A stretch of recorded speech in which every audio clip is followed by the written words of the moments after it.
Ngayong buwan ng Pebrero, ipinagdiriwang natin ang ika-25 anibersaryo ng 1986 EDSA People Power Revolution.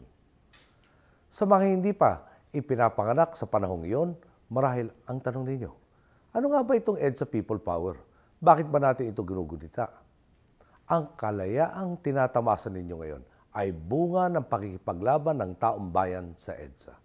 Dito nagtipon at nagkaisa ang inyong mga magulang, ang inyong mga kamag-anak at ang marami pang Pilipino upang wakasan ang mahigit 1.5 dekada ng diktadurya.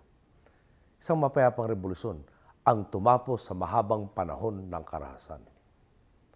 Taas nung ibinandila ng Pilipino sa mundo ang lakas ng pagkakaisa na nagmumula sa pagmamalasakit sa kapwa. Ang People Power Revolution ng Pilipinas ay nagsilbing inspirasyon sa iba pang mapayapang revolusyon sa mundo. Ang pagtibag sa Berlin Wall sa Germany at ang Velvet Revolution sa Czechoslovakia noong 1989. At kamakailan lang, ang pagbawakas ng diktadurya sa iba't ibang bansa sa gitnang silangan. Ito ang liwanag na hatid ng EDSA sa mga Pilipino at sa buong mundo. Huwag sana ninyong baliwalain ang kalayaang tinatamasa nyo ngayon.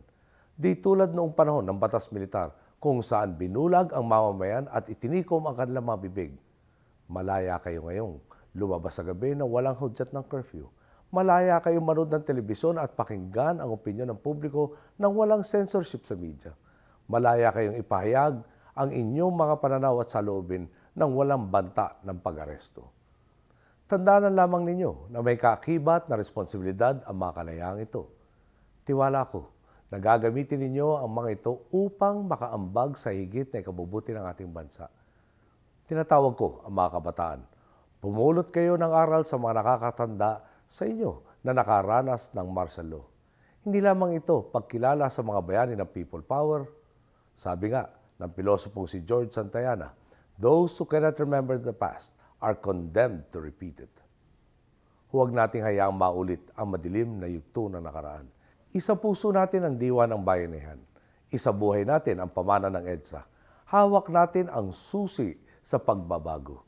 Panahon na upang tayo naman ang kumilos.